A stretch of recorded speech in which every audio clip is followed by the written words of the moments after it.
Engadget Podcast for the week of December the 2nd. The Engadget Podcast is brought to you by Terrence's Cardigan.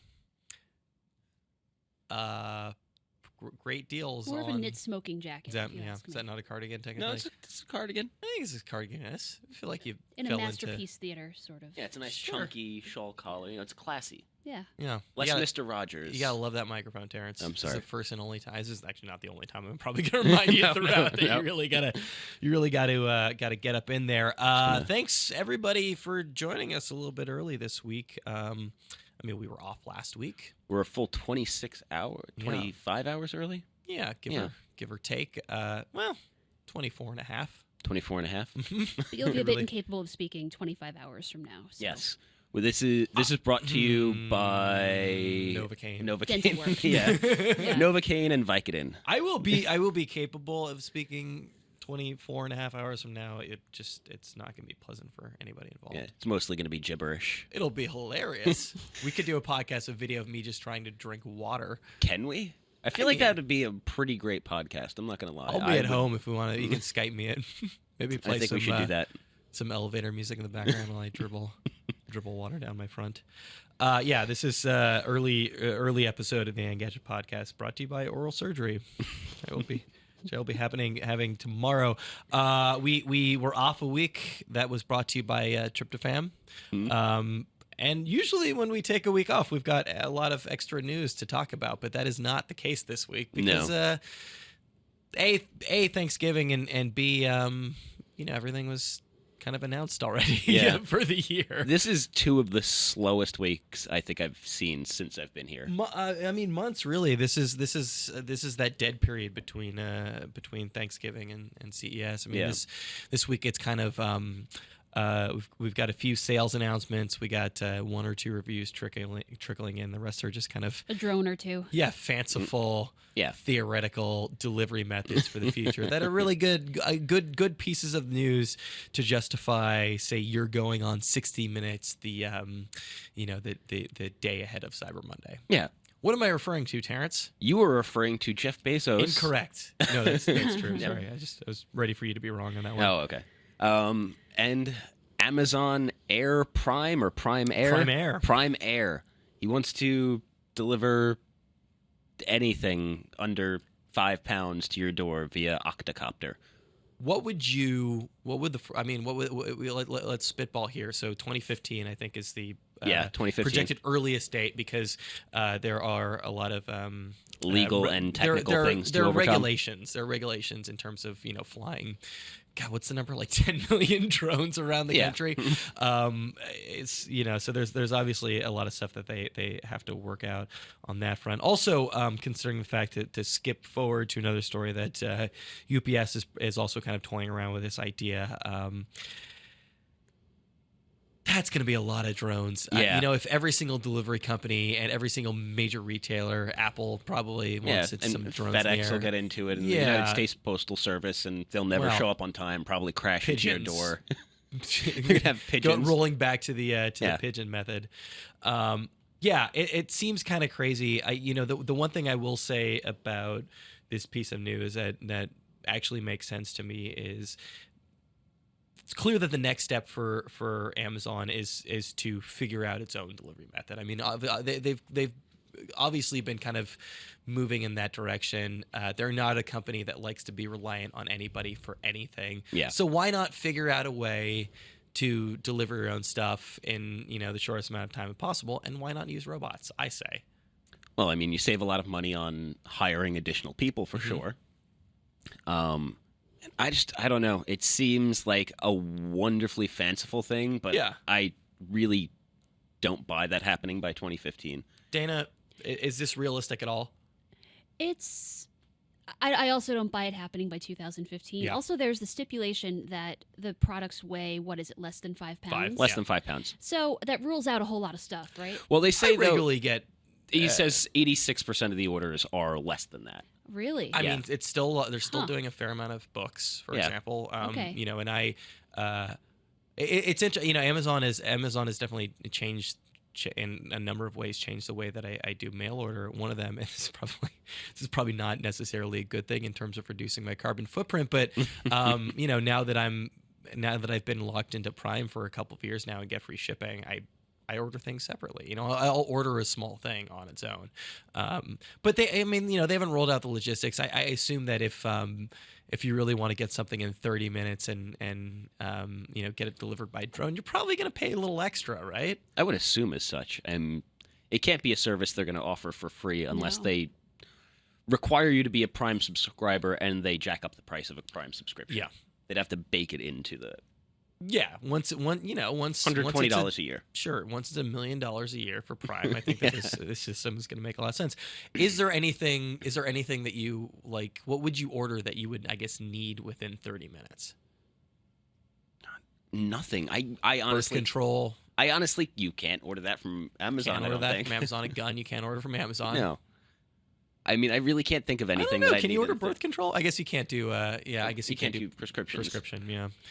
Can you order food on there? Yeah, you can order food. There was a funny. It's gotta be. There was a big thing with like they were selling cartons of milk or bags of milk for a while. Do you remember this? God, which was funny because like you know obviously it would have to be refrigerated for the time that it takes. Unless it was we're talking Parmalat, which is like that shelf stable stuff that's not really milk. Yeah, or soy or rice milk. But sure, if you need a jug of milk, why not order it from Amazon? I mean, I could always walk the 37 feet from my front door to the Duane Reade and buy a gallon of milk. If you had the munchies, you might order your food off Amazon. You're saying high people on marijuana cigarettes. Yeah, that's a great business model, isn't it?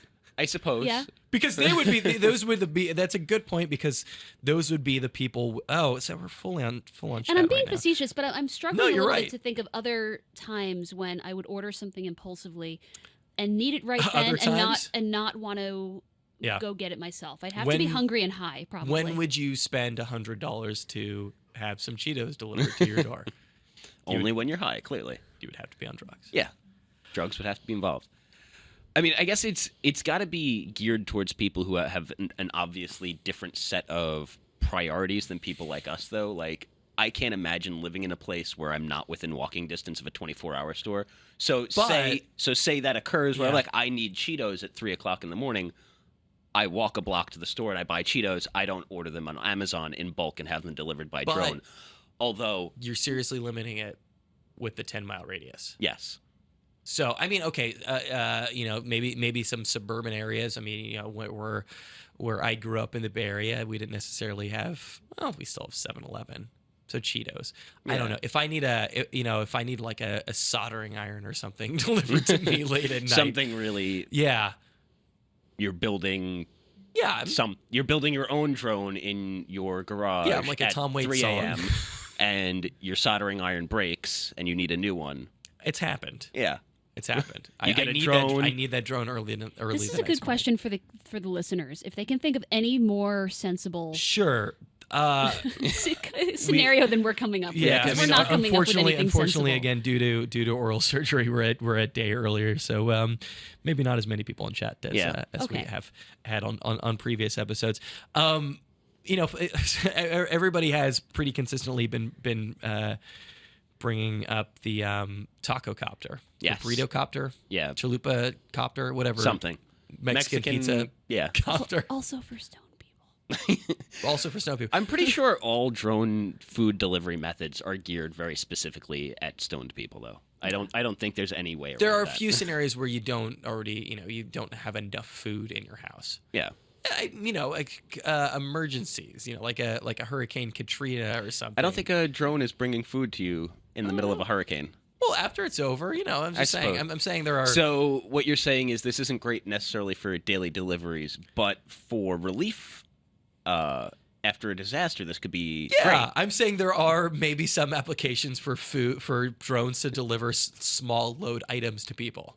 So really, the Red Cross should be investing in this, not Amazon. Listen, like, and I'm actually not, and I'm not being joking. facetious. No, because I'm trying to remember what I think it was iRobot. After the Fukushima disaster, they sent robots in to do reconnaissance. I mean, there are some good applications here, but it just again doesn't seem very realistic. It's something, and it's one of those things that sort of started off as a joke in the way that Elon Musk's Hyperloop thing, like, kind of started off as a Futurama gag. Yep. And now, so there you go. This is we're moving into an era where things are not only starting in pieces of science fiction, they're also starting as jokes and maybe becoming a reality. So, but maybe it's not that out there of an idea, because Terrence, as you reported, there are some whispers that UPS is also working on a similar product. Yeah, they're kind of keeping quiet about it, but this guy Ryan Callow, who is a law professor, wasn't afraid to speculate a little bit about what it might look like, and he was suggesting that maybe that 10 miles thing, you could use the drones to move packages from major cities and airports and hubs to much more remote pickup locations, which that kind of makes sense, because then you're saving money on delivery. You're probably getting things there a little bit quicker to these slightly more remote outposts. But even he was saying, the quadricopter dropping a pack of socks at your door in the middle of the afternoon probably isn't going to happen anytime soon. Yeah. I mean, there's really just not much else to say about that. I mean, but that makes sense, right? You could see that as being the use for it, just moving things between hubs to much more remote locations rather than... There's so many questions that things that would have to be figured out. I would be concerned about crash safety in the air. And yeah, I mean, theoretically, all of these drones are equipped with sensors. I think most commercial drones and would there need to be days. some control tower? Would there need to be humans somewhere? Yeah, well, that's what they were saying, is in addition to some of the legal holdups and the regulations about putting all these drones in the air, there are still some technological hurdles to overcome. Yeah. Because once you put that many in the air, they're going to have much, much better, object detection and collision avoidance. And yes, there probably will need to be a person somewhere directing these things in some way. And are those Amazon employees or are those FAA certified people? That's a legal question that goes to the regulations that are still not worked out. Yeah.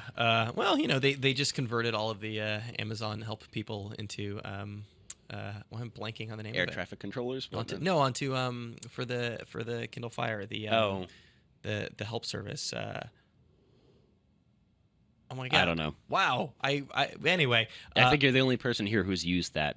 Really. Yeah, Mayday. Mayday is the name of the service. Well, fitting. There you go. So why not also convert them into air traffic controllers? I don't know if that scenario, even the remote delivery scenario, necessarily makes sense given the limitation of today's technology, because this 10-mile radius thing is not arbitrary. I mean, most of these things at that size don't have, like, for example, the batteries they need in order to make a round trip.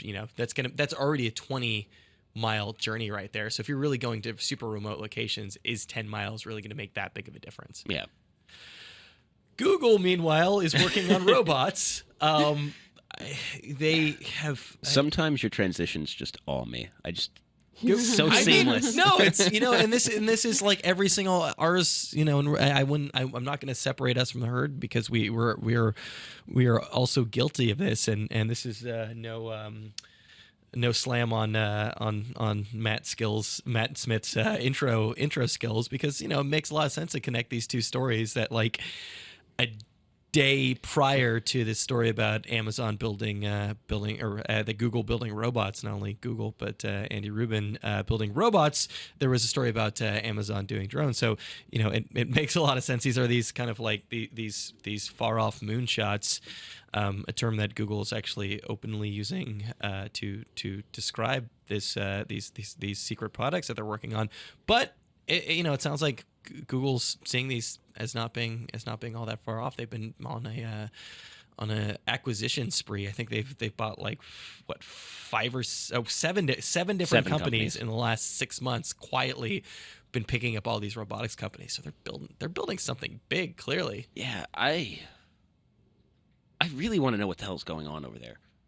It seems like there's something so much bigger happening than we realize. Like a mech. Like, do you think that there is a dinosaur coming up from the ocean that's threatening our lives? I wasn't going to get that far out there, but perhaps. I mean, that is certainly a possibility. I mean, because I can't imagine companies buying and licensing like Google's self-driving car software. I can't see that happening. I think like all these car companies are doing that on their own. Yeah. So why are they going to then spend a bunch of money to buy Google's technology? Plus, they're going to want to have control over that. And so they're going to build these things themselves. So what is Google planning to do with it? Now they're investing in a whole bunch of robots specifically geared at manufacturing. Yeah. They're clearly getting into manufacturing in a big way. Are they? Is this all for Motorola? Exactly. Are they going to start building company. cars? They've certainly been eyeing hardware in a much bigger way than they have in the past. They're looking to move things to the U.S., which would be great. Although I guess if you're talking about robots, automated manufacturing, that takes out some of the jobs. But yeah. Certainly you'll need people to supervise the robots to make sure again that there isn't an uprising. It makes sense. I mean, we actually reported a few weeks ago that Apple was reportedly spending $10.5 billion on manufacturing equipment of its own, largely robots, to, I guess, improve its processes or just to accommodate new products for which there wasn't the appropriate equipment. So if it's just manufacturing stuff, that would make sense. I think. But is Apple simply spending that money on buying it or developing and building the manufacturing robots themselves? Because that's no, we're talking about the Apple. Okay.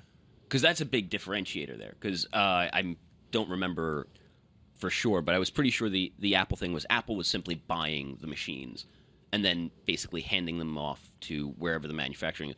Google is developing the manufacturing equipment themselves and building it themselves, and then, I mean, it's.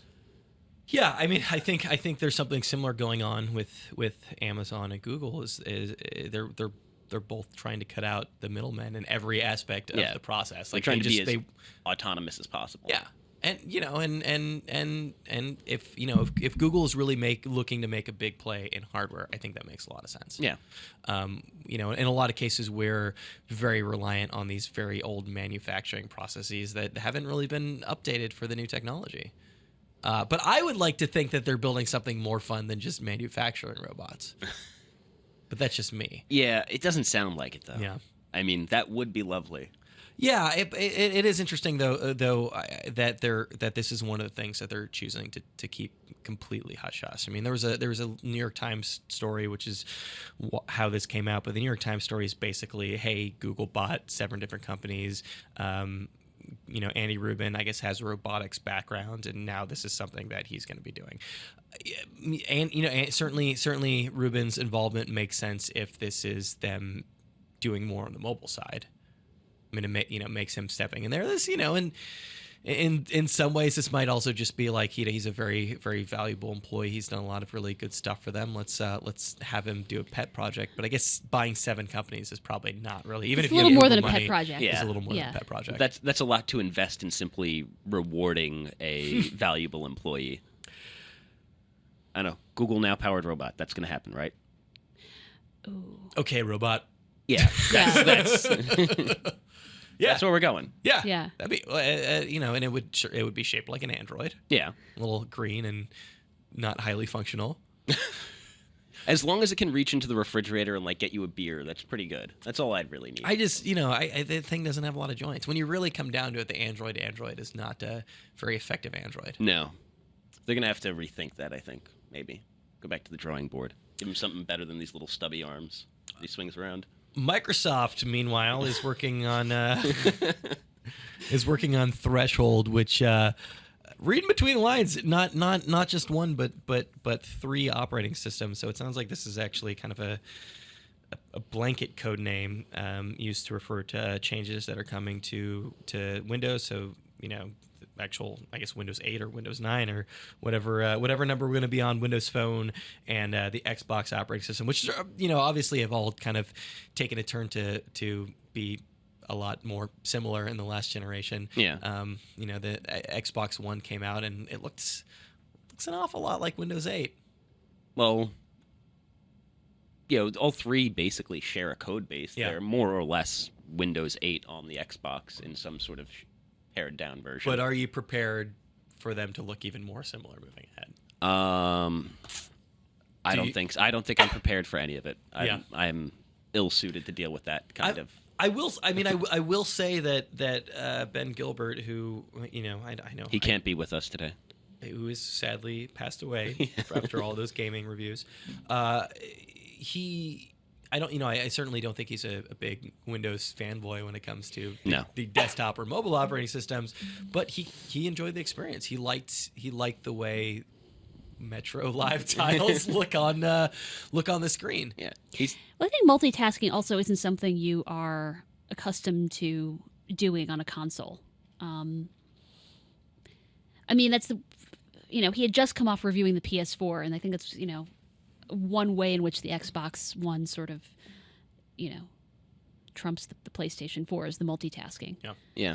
I don't know how much, put Ben in front of a Windows 8 machine and say, this is going to be your daily machine. We'll see how he reacts. He'd probably throw it out a window. But on a gaming console, it's unexpected and pretty sophisticated.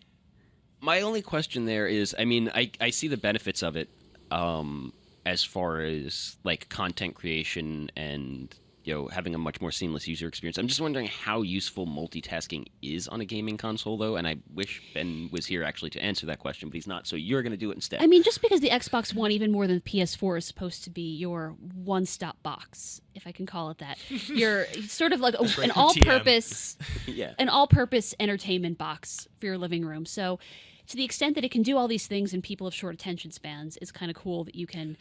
have sort of these side windows, these side panes where you can. Sure, you need you watch ESPN or jump something. To the web browser or something. You need to look something up. You've got all that in front of you. It makes sense. Music is a pretty good example of something you might want to do while you're playing a game. I guess. I don't know. In the ESPN app, I've seen that in person, and that's pretty cool. Yeah. Because even if you don't want to use another app other than ESPN, even within the ESPN app, you can do things like look at stats and have sort of the video playing in a different pane. Yeah. So it comes in handy with specific apps like that. And again, a good example, like all the second screen technology where you put it in place and then you see what all these app developers do with it. And that's one of the things that Microsoft is...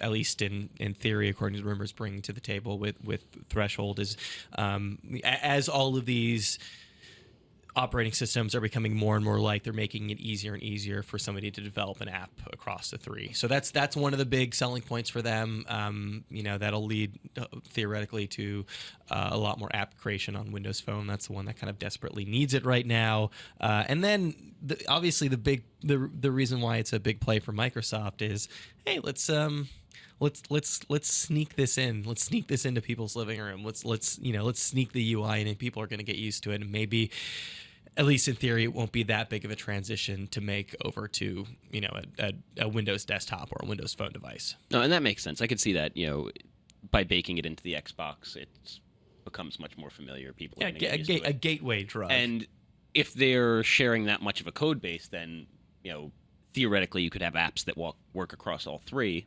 And then you're creating a nice seamless little ecosystem, provided you can attract the developers to actually make the apps for it. Which it makes a lot of sense if you've got again, if Smart Glass ever really takes off. What if there are certain things that you can only do on a Windows 8 or Windows 9 or Windows Threshold tablet that really effectively work with the Xbox? Again, you're gonna tie people into that ecosystem all the more, and the Xbox is one of the few, I think, really continually successful. Although we'll talk about numbers in a little while. Wings over at Microsoft right now, so that's a reasonable way to attempt to pull people into the different OSs. Do we have sales numbers for the Xbox? We'll get to that in a second. Okay, I just didn't even know if we had them at all. Yeah, do you want to? Should we can just actually, I think it seems like as good a time as any. I've got two down right now, so we'll skip to that right now. Okay, so here is the deal as far as I can parse it with what's going on with PlayStation 4 and Xbox One numbers.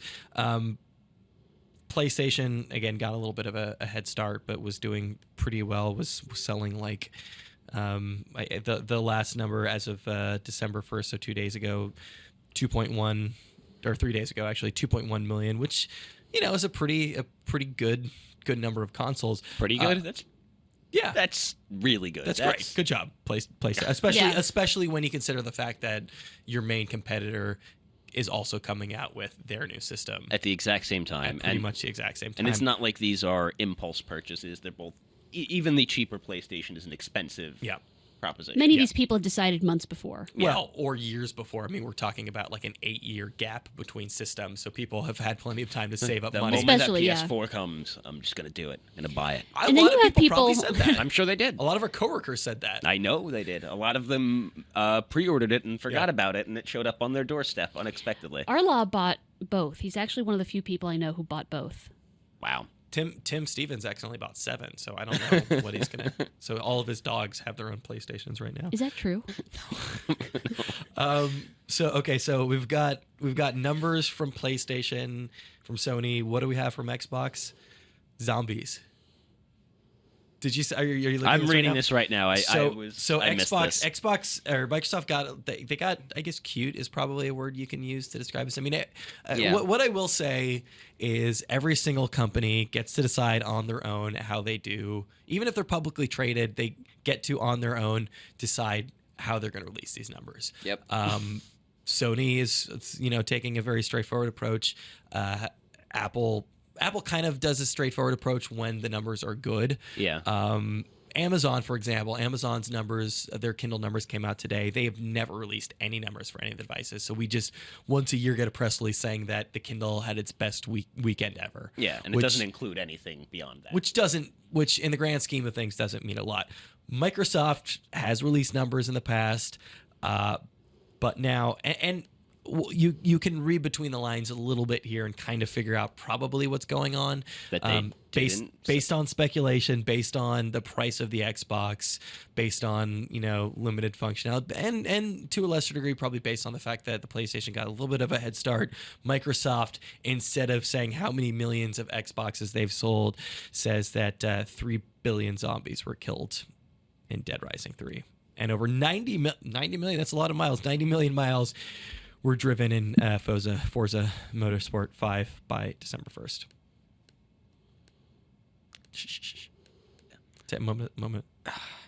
If this was, I'm going to give you a moment to gather. My head. I'm going to give you a moment to gather your thoughts on this.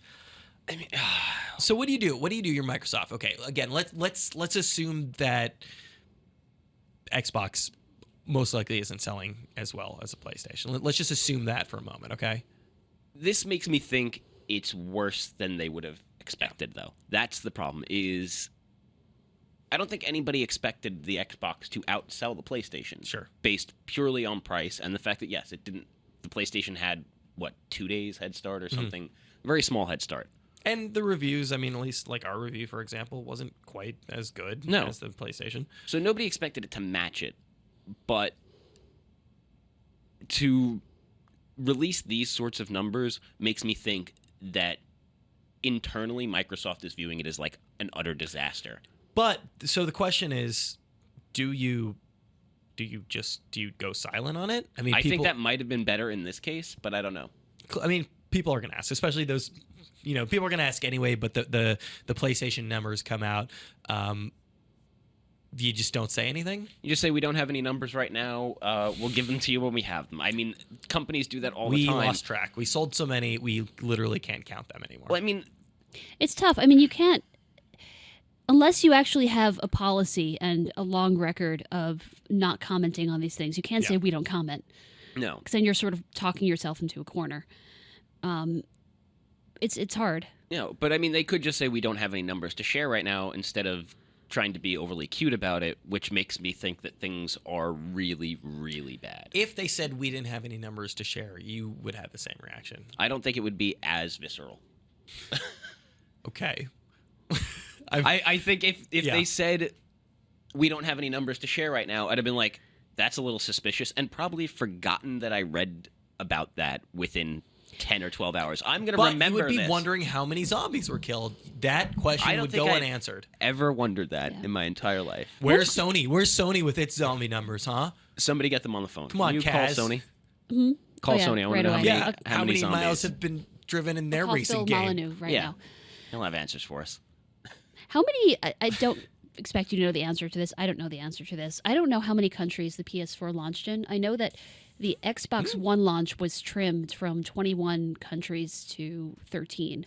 I can find out for you with a Google. That's the power of the internet. I believe they're both still rolling out to areas between now and the holiday. Yeah, I don't think they were everywhere, but trying to find... I suspect that both of these companies, Microsoft and Sony, were in enough markets that they could have sold a reasonable amount.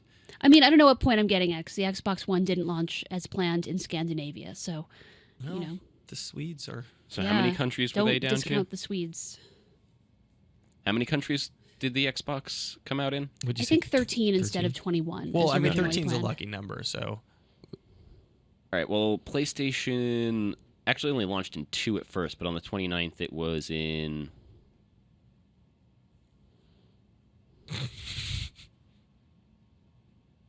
about 24.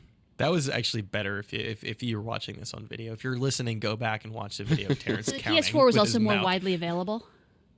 It looks like it's slightly more widely available, but not like... Well, that helps. Yeah.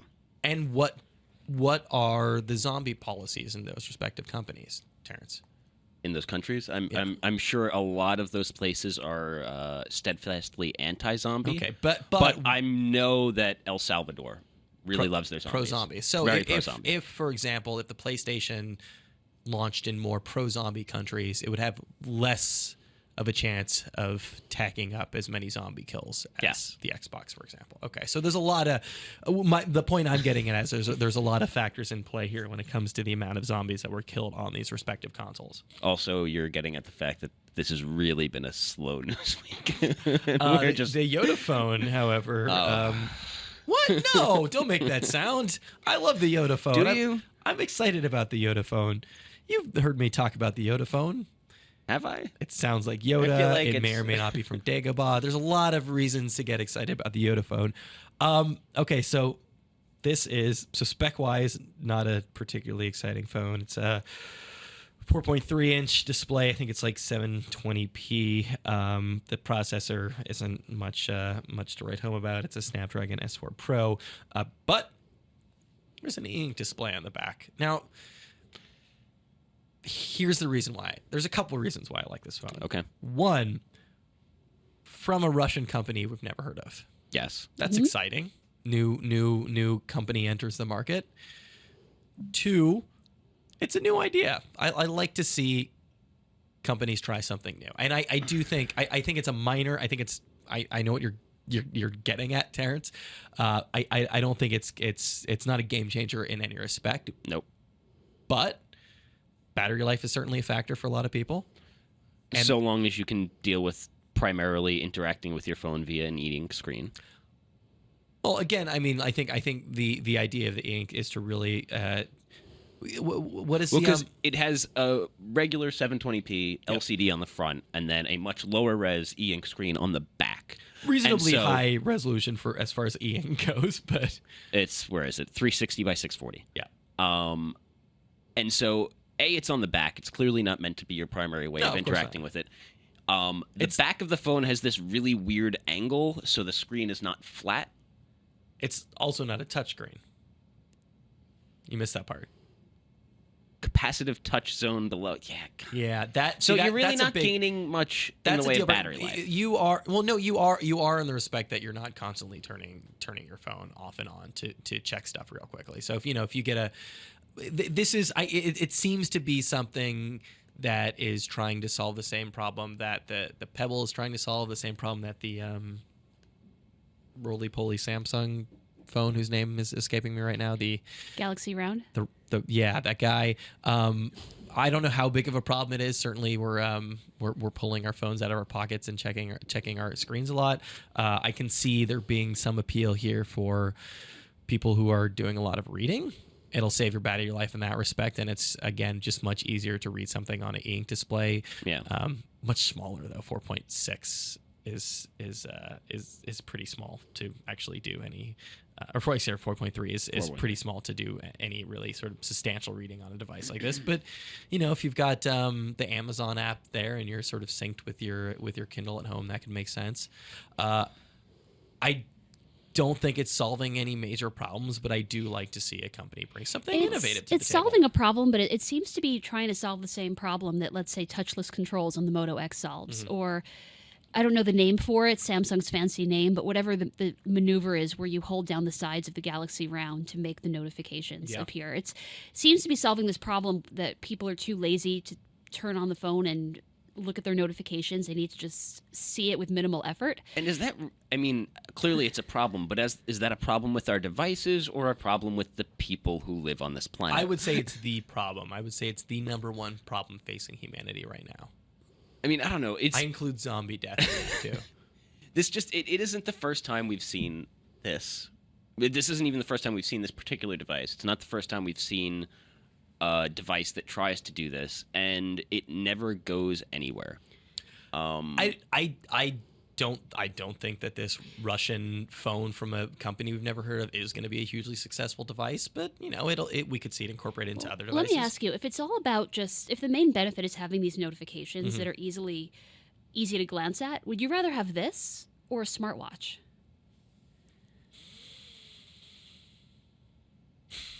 I gotta think about that one. I don't know if there's a clear answer for me in that. I mean, certainly the larger screen is a benefit here. But again, I mean, for me personally, I don't think that this is such a huge problem that I'm going to run out and buy a new device. And I don't think it is for most people. If you were, you'd have bigger problems that, if you're going to run out and. I mean, I've got a podcast. It's just like if I'm looking at my phone and looking at this e-ink screen with the notifications, it's too late. I'm already on my phone. You've already lost my attention. But you're saving battery. I'm saving my battery at least. That's really that's what's important. Or the time. You can. How often do you pull your phone? I know I'm defending this thing, but like I said, I'm not going to buy a Yoda phone. But how often do you pull your phone out to check the time? But yes, that is something also that watches apparently. I've been told to as well. Every once in a while, somebody uses a watch to tell the time. I'm saying is that I'm a little bit bored with smartphones right now. And that's perfectly fine. I mean, so am I. And I like to see somebody doing something interesting. I would like to see e-ink technology on more devices. I think that there are certain applications where it could be useful. I've seen it incorporated into some interesting... What I want to see, I was going to say is I'm not opposed to seeing e-ink on more devices, but what I'd like to see is the Pixel Cheat display integrated into something. I don't want two screens on my phone. I don't need to have two things that I can shatter by dropping my phone. That brings up a good point, which is like what percentage of people, for example, are carrying like a case on the device. Yeah. I mean that's going to be a little bit problematic. You're not going to obviously have as strong of a case if you want to actually look at the back of it. I think it's got Gorilla Glass on both sides, but how much you can more still likely shatter that stuff, or even just scratch it. Yeah. I mean, you've literally every side is an accident waiting to happen. It seems like they're trying to solve this problem that is arguably not something that really needs to be solved. The greatest problem facing humanity. By introducing a whole bunch more problems. Which is exactly what the smartwatch is doing. Yeah. Which is why what Google Glass is doing. Exactly, which is why I don't own that either. And because I can, but at least on the latter. Yeah, because you make gadget blogger money. You can't just afford to run out and buy a Yoda phone. Well, actually, that's pretty boring. $675. $675. Unlocked? That is twice the price of the Nexus 5, almost. But how many e-ink displays does the Nexus 5 have? It doesn't need any. Doesn't have any. That's the answer to that question. I applaud you, Yoda phone. I'm sad that you're going to go out of business in 6 months, but I think you're making a valiant effort right now. Well, I mean... But our review will be fun in the meantime. Yeah. Yeah. I'm doing the review, right? I'm doing the review, right? Oh, you can get in line after Sharif. I'll do the review. I'll do it after Terrence. Beat him to death for it. I don't I'm challenging you, Sharif. I don't want it. It's happening. He's not. He's not watching. That's your camera A right there. This is like scanners. You can't... You staring at the camera, again, does not translate well into an audio podcast. No. Motorola, Bad Cyber Monday, Peter, this was Peter's one special request. He could not make the earlier podcast, but he did want us to talk about the fact that Motorola kind of blew. I was so mad about this too. Yeah, are you? I was kind of thinking about buying one. I won't lie. Well, see this. I mean, you could have done it about an hour ago. They did open it back up. Yeah, and then it sold out like immediately. Did you? I mean, so I wasn't definitely going to do it, but I was thinking about it. So I need a new phone. This kind of made up your mind, right? You got a little extra time to think about it. Yeah. So maybe not such a bad thing in the long run. No. And Motorola clearly is doing fine if they sold out in about 3 minutes. Yeah, it was craziness. Yeah, it's a botched Cyber Monday. They just didn't really have the infrastructure, which makes a lot of sense because again, when you think about web infrastructure, Google is not one of the first companies that you think about. Clearly not. It's like every time Amazon goes down, it's like, don't you guys own servers? Isn't this what you do? Yeah. This is your main thing, right? Yeah. But again, did not hurt them at all. Well, I mean, it just boggles my mind that they weren't prepared for it. I mean, so they just really didn't expect that this, admittedly relatively low spec, but still flagship device that's proven to be relatively popular. They're going to slash the price by, what was it, $200? It's to $349 on off contract. Off contract, yeah. $350. So that's about half a Vodafone for those keeping track at home. Like, clearly that was going to sell crazy well. Clearly that was going to generate a lot of interest. And they were just not prepared for it either on Monday or today. Yeah, that's the worst part. Like, that they weren't prepared once and then weren't prepared a second time. Like, Jesus, guys. But again, did not impact their bottom line at all. Well, I mean, it might have. Well, it sounds like they sold about as many as they had. I don't know. And they're supposed to do it again, right? They're doing... I have a Google Calendar reminder set for December 9th, actually. December 9th. I see your hands peak there. Like, I see you getting ready to, like... Yeah, it's gotta go. But you've thought this over, and now you're not going to get one of these, right? No, not necessarily. Or... I'm still debating. Have they given you a second chance? Have they given you another opportunity? They've given me another opportunity. They've given you 3 opportunities. To spend $350 that I probably shouldn't spend on a phone. Maybe they're selling a lot more phones this way. But I mean, they made up my mind for me because it's basically my only option. Yeah. It's literally the only phone you can afford. Well, I'm grandfathered in for the unlimited data on Verizon, which means I can't buy a phone on contract and get the, subsidized pricing.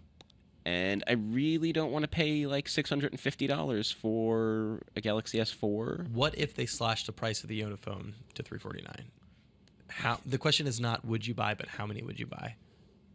At least 3 for all of my worst enemies. You buy 2, you've got yourself a pretty decent e-reader. This is also true. Yeah. I mean, it seemed to be. I was in San Francisco. I was a little worried about the timing. I was at home in California, and then it ended up being Black Friday, the day that we went into San Francisco, and we were a little worried that going into the city, like we were going to run into, kind of just masses of crazy shoppers.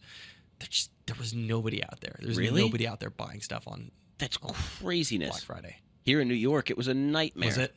Yeah, I had to... Was it worse than usual, though?